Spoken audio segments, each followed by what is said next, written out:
আমরা অনেকেই এই ভাষণটা সম্পর্কে জানি না। আমরা অনেক ভাষণ নিয়ে এখন গর্ব করি। নবী করিম সাল্লাল্লাহু আলাইহি ওয়াসাল্লামের এই যে সর্বশ্রেষ্ঠ ভাষণ, এটা কতজন জানেন? বিদায় হজের ভাষণ। কতজন জানেন বিদায় হজের ভাষণে নবী সাল্লাল্লাহু আলাইহি ওয়াসাল্লাম কি বলেছিলেন উম্মতকে? আমরা একটু আপনাদেরকে শোনাবো, শুনিয়ে ইনশাআল্লাহ লেকচারটা শেষ করব। নবী করিম সাল্লাল্লাহু আলাইহি ওয়াসাল্লাম এই দিনে 31টা বিষয়ে উম্মতকে নির্দেশ দিয়েছেন। 31টা বিষয়, সবগুলো বলার সময় পাওয়া যাবে না, আমি কয়েকটা কথা বলছি। নবী করিম সাল্লাল্লাহু আলাইহি ওয়াসাল্লাম সবার সামনে দাঁড়িয়ে দীর্ঘ 23 বছর অক্লান্ত পরিশ্রম করে দাওয়াতি মিশন কমপ্লিট করার পরে সবাইকে সমবেত করে একটা হজ করলেন। হজ করার পরে তিনি গুরুগম্ভীর কণ্ঠে বলছেন,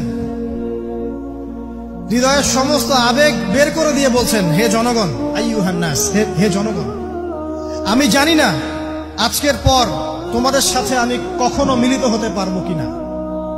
একটু চিন্তা করেন, সাহাবীরা সামনে দাঁড়িয়ে আছেন, নবীজি দাঁড়িয়ে এই কথাটা বলছেন, হে জনগণ, আমি জানি না আজকের পরে আমি তোমাদের সাথে মিলিত হতে পারবো কিনা। অতএব যে ব্যক্তি আজকে আমার এই কথাগুলোকে স্মরণ রাখবে, সে যেন অন্যের কাছে এই কথাগুলো পৌঁছে দেয়। হতে পারে যার কাছে পৌঁছে দেওয়া হচ্ছে সেই এই কথাগুলোকে বেশি সংরক্ষণ করতে পারবে। আল্লাহ পাক তার প্রতি রহম করুন যে আমার এই কথাগুলোকে অন্যের কাছে পৌঁছে দেবে। নবীজির ভাষণ। এরপর নবীজি বলছেন, জেনে রাখো নিশ্চয়ই তোমাদের পরস্পরের, মুসলিমদের পরস্পরের সম্পদ, পরস্পরের রক্ত, পরস্পরের এই যে জান মাল ইজ্জত, এগুলো একে অপরের জন্য হারাম। মুসলিমদের পরস্পরের রক্ত, পরস্পরের ইজ্জত সম্মান একে অপরের জন্য হারাম। এর হানি করা একে অপরের জন্য হারাম। ঠিক যেমন আজকের এই দিন হারাম, এই শহর হারাম, এই মাসও হারাম।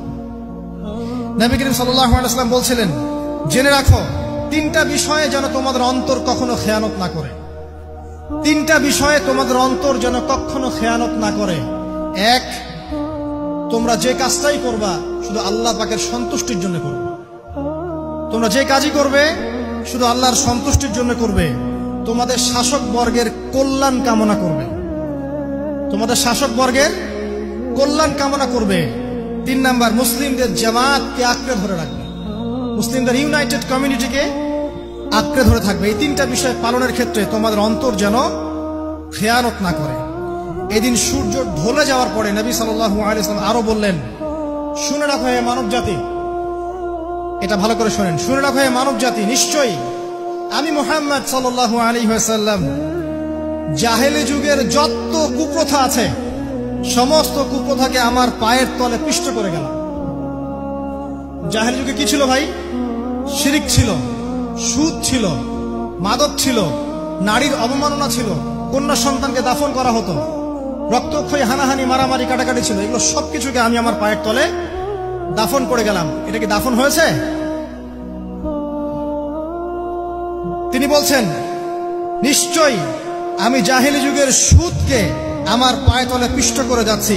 সর্বপ্রথম যার সুদ আমি পিষ্ট করছি তিনি হচ্ছেন আব্বাস ইবনে আব্দুল মুত্তালিব, আমার চাচার সুদ।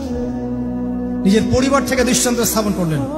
তিনি আরো বললেন, হে উপস্থিত জনগণ, তোমরা মেয়েদের ব্যাপারে সতর্ক থাকবে এবং তোমাদের স্ত্রীদের ব্যাপারে সতর্ক থাকবে, তাদের হকের ব্যাপারে সতর্ক থাকবে, কেননা তোমরা তাদেরকে আল্লাহর কালিমার মাধ্যমে হালাল করে নিয়েছো। অতএব তাদের ব্যাপারে তোমরা সতর্ক থাকবে। তোমাদের উপর তাদের হক হচ্ছে তোমরা যা খাবে, যা পরবে, তাদেরকেও তাই খাওয়াবে, তাই পরাবে। আর তাদের উপর তোমাদের হক হচ্ছে তারা তোমাদের বিছানায় এমন কাউকে আসতে দিবে না যাদেরকে তোমরা অপছন্দ করো।